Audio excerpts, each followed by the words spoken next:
बता दें कि दिल्ली के ताजपुर कला गांव में एनआईए ने बदनाम गैंगस्टर टिल्लू ताजपुरिया के घर पर छापेमारी की। गैंगस्टर्स के ठिकानों पर एनआईए की छापेमारी लगातार जारी है। दिल्ली, हरियाणा, पंजाब के गैंगस्टर के तार पाकिस्तान, आईएसआई और खालिस्तानी से जुड़े होने की खबर मिली थी। इसी खबर के बाद एनआईए गैंगस्टर्स के अलग अलग ठिकानों पर छापेमारी कर रही है।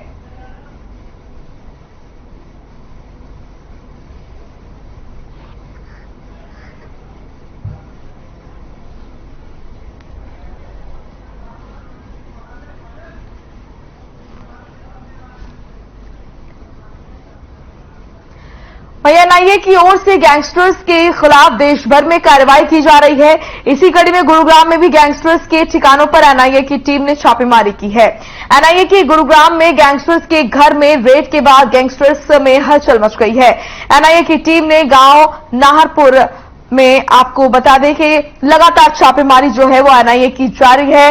अमित डागर के घर पर एनआईए की रेड देखी गई। लगातार जो है एनआईए की टीम इस तरह की कार्रवाई करती हुई नजर आ रही है और इसका मकसद यही है कि प्रदेश में नार्को टेररिज्म, हथियार तस्करी और गैंग वॉर पर लगाम लगाई जा सके।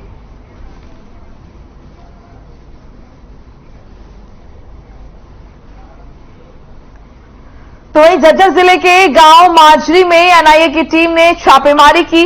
दरअसल ये छापेमारी गैंगस्टर्स के साथ संबंध को लेकर की गई है, जहां अपराधी कवित के घर पर करीब 5 एनआईए अधिकारी पहुंचे, जिनमें एक महिला सब इंस्पेक्टर भी शामिल थी।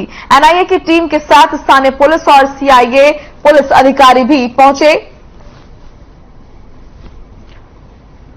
तस्वीरें आप देख रहे हैं।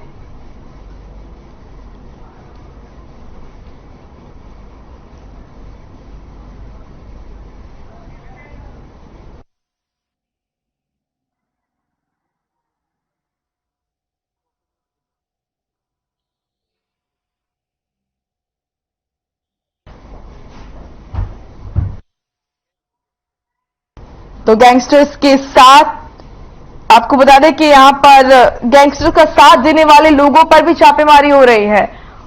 अपराधी कवित के घर पर पुलिस की छापेमारी देखी गई। तस्वीरें आप देख रहे हैं।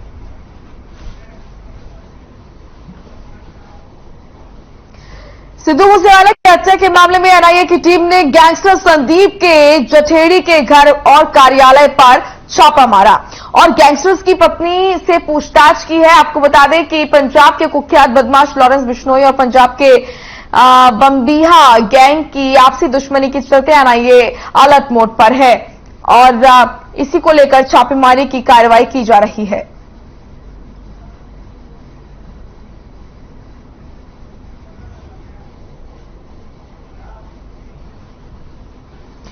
देश भर में गैंगस्टर्स के खिलाफ राष्ट्रीय सुरक्षा एजेंसी की छापेमारी जारी है। वहीं हरियाणा के यमुनानगर में गैंगस्टर काला राणा के निवास पर पुलिस एजेंसियों ने छापेमारी की। छापेमारी के दौरान निवास के अंदर आना जाना मना है।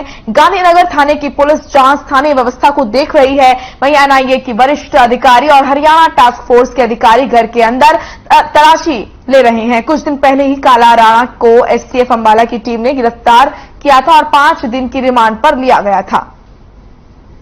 तो गैंगस्टर काला राणा के घर पर छापेमारी, काला राणा का घर सीज किया गया। कुछ दिन पहले ही हुई थी गिरफ्तारी।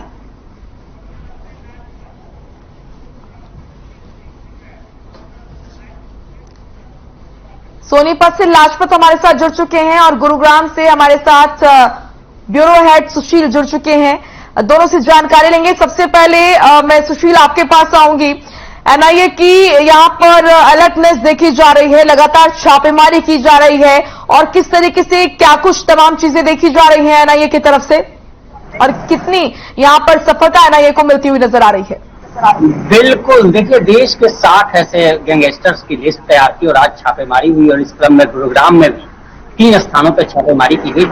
जिस समय एनआईए की टीम पहुंची उस वक्त गुरुग्राम पुलिस की टीम, गुरुग्राम क्राइम ब्रांच की टीम भी मौके पर थी और गुरुग्राम के गैंगस्टर कौशल चौधरी के घर पहुंची,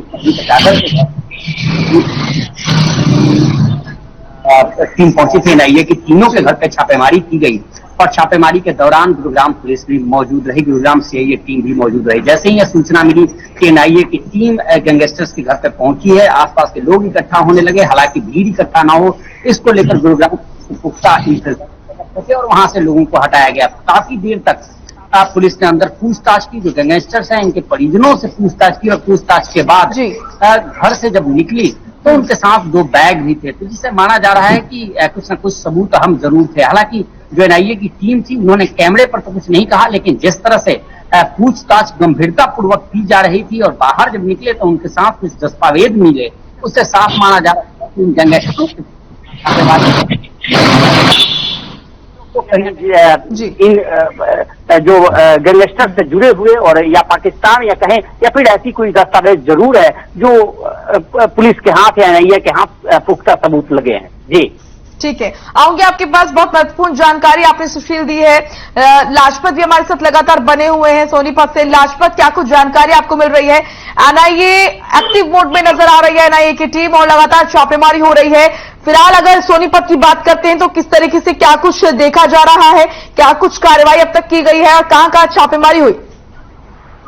जी बिल्कुल, देखिए काला गठेड़ी के नाम से आज पूरा हरियाणा जो है वो जानते हैं और लगातार आपको बता दें एएनआई की काफी बड़ी जो है रेड वो सुबह 5 बजे से शुरू हुई थी और थाना अभी जो राई है वहां पर पूछताछ जारी है, उसके परिवार से पूछताछ जारी है।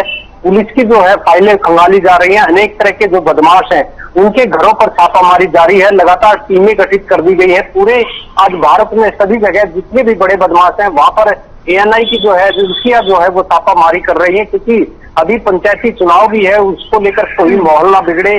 अनेक तरह के जो देश विदेशों से जिनके कॉन्टैक्ट है, जैसे पाकिस्तान तक के कॉन्टैक्ट है, ऐसा नहीं है कि सोनीपत में छोटे बदमाश है, काफी बड़े बड़े बदमाश हैं। जिसके काला जठेड़ी का सबसे बड़ा बदमाश का नाम है, उसकी घरवाली जो है वो भी वांटेड है, उससे पूछताछ जारी है।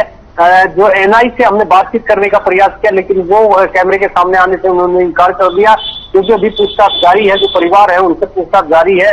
लेकिन अनेक तरह के जो सोनीपत के बदमाश हैं उनसे भी पूछताछ जारी है। जी मोनिका, बिल्कुल, और लगातार इस तरह की छापेमारी देखी जा रही, तो जाहिर सी बात है लाजपत, जिस तरीके से ये जो माहौल बनाया जा रहा है, जो गैंगस्टर्स है, जैसे कि एक तरीके से चलन चल गया था कि गैंगस्टर्स जो है वो खुलेआम घूम रहे थे, हथियार लहरा रहे थे और वारदातें जो है उनको अंजाम दे रहे थे। लेकिन अब ये जो माहौल क्रिएट किया जा रहा है, इससे कहीं ना कहीं उनके अंदर खौफ पैदा होगा, जो कि होना जरूरी है। और जिस तरह की वारदातें लगातार बढ़ रही है, चाहे वो हथियारों की तस्करी हो या फिर गुंडागर्दी हो, उस पर लगाम लगेगी।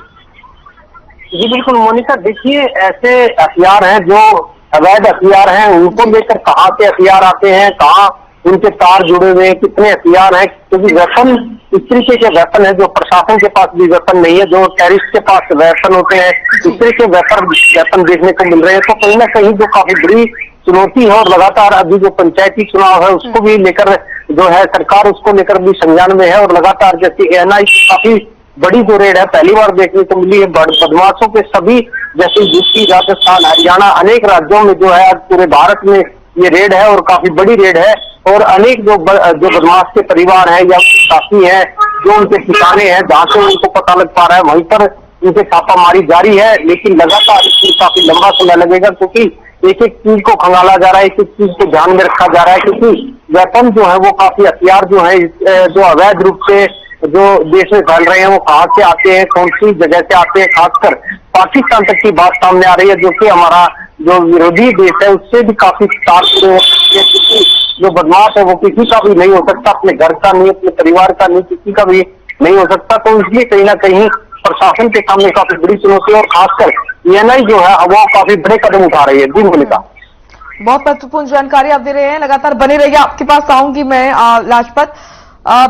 सुशील लगातार हमारे साथ बने हुए हैं। सुशील, क्योंकि आप बहुत नजदीक से चीजों को देख रहे हैं, फील्ड पर आप हैं, किस तरह का माहौल आप देख रहे हैं? एनआईए की टीम के जरिए जिस तरीके से छापेमारी की जा रही है, जिस तरीके से अलर्टनेस दिखाई जा रही है, तो जाहिर तौर पर इससे अच्छा खासा असर होगा, क्योंकि हम देख रहे थे काफी समय से जो अपराध का ग्राफ है वो बढ़ रहा था और इस तरह की वारदातें जहां पर हथियारों का इस्तेमाल हो रहा है बहुत ज्यादा बढ़ रही थी। तो इससे कहीं ना कहीं जो बदमाश हैं, जो गैंगस्टर्स हैं, उनके अंदर खौफ पैदा होगा। वो लोग जो गैंगस्टर्स का साथ देते हैं उनमें भी।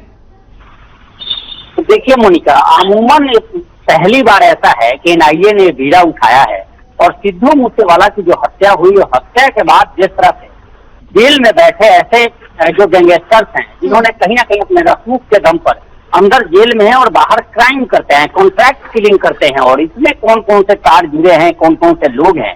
इस घटना के बाद गृह मंत्रालय ने एनआईए को आदेश दिया था और एनआईए ने एक डोजियार तैयार किया जिसमें सभी गैंगस्टर्स हैं, करीब 60 ऐसे गैंगस्टर्स थे देश के, जिन सबका एक डोजियार तैयार किया गया और उसमें उनके कॉन्टैक्ट में कौन कौन से छोटे बड़े गैंगस्टर हैं जिनके सहारे ये पूरी घटना को अंजाम देते हैं, और ये पूरे देश का एक लिस्ट तैयार किया गया। और उसी लिस्ट के आधार पर जो लोग भी संपर्क में हैं, चूंकि जो वेपन्स इस्तेमाल करते हैं वो कहीं ना कहीं विदेशों से आते हैं या पाकिस्तान के थ्रू इंडिया में आ रहे हैं, तो ये कहाँ से इस पूरे नेटवर्क को कैसे ध्वस्त करना है, इसको लेकर एनआईए इस मुहिम में लगी है। और यही वजह थी कि आज यह छापेमारी की गई और सभी लगभग जितनों के नाम थे उन सबके यहाँ पुलिस पहुंची थी और अचानक पहुंची थी और वहां उनके घर से दस्तावेज लिए गए। दस्तावेजों के पीछे रीजन यही था कि इनकी प्रॉपर्टी के बारे में जानना, इनके कॉन्टैक्ट्स कैसे कैसे हैं, चूंकि जितने भी गैंगस्टर हैं ये जेलों में है और जेल से ही बैठे अपना ऑपरेट करते हैं, तो कोई ना कोई व्यक्ति जरूर है और इनके परिवार वालों की इसकी सूचना जरूर है। तो आज इसी संदर्भ में पूरी एनआईए की टीम पहुंची थी और अब जिस तरह से आज कार्रवाई हुई है और जिस तरह से एक्शन है एनआईए का और केंद्र सरकार के गृह मंत्रालय का, उससे साफ लग रहा है कि अब ऐसे गैंगस्टरों की खैर नहीं। और पहले जो कुछ हो रहा था कि जेल में बैठे पूरा गैंग ऑपरेट कर रहे हैं, कॉन्ट्रैक्ट किलिंग कर रहे हैं या इस तरह की घटनाओं का अंजाम दे रहे हैं, तो उन सब पे अंकुश लगेगा और अंकुश तब लगेगा जब इन पर डायरेक्ट वे में कार्रवाई हो रही है। शुरुआत हुई है और अच्छी शुरुआत मानी जा रही है कि गृह मंत्रालय के आदेश पर एनआईए ने इसकी शुरुआत की है। और आज जो खंगाले गए हैं उस डॉक्यूमेंट्स में जिसके जिसके नाम सामने आए, जिसके जो लोग सामने आएंगे, जिनके नंबर सामने आएंगे, वो भी अभी शक के घेरे में है, उन पर भी अब कार्रवाई होगी और वो लोग भी गिरफ्त में आएंगे। यानी एक ऊपर की चेन को पकड़ के तमाम जो कड़ियां हैं वहां तक, जो ग्राउंड लेवल तक जाकर जो छोटे छोटे क्रिमिनल हैं जो इनके संपर्क में आते हैं और इनके आदेश पर ये काम करते हैं, तो ये नेटवर्क कैसे ध्वस्त हो, इसको लेकर यह एक प्लान ऑफ एक्शन है और इसकी तय शुरुआत हुई है। और माना जा रहा है, जो एक्सपर्ट हैं वो तो यहाँ तक कह रहे हैं कि इसके बाद अब सरकार का फोकस है वो कुल टोटल फोकस इन गैंगस्टरों पे है और इनके नेटवर्क को ध्वस्त करना और एक एक गैंगस्टर या एक एक ऐसे अपराधी को सलाखों के पीछे भेजना, यह मंशा और उसी मंशा पर डोजियार तैयार कर एनआईए काम कर रही है।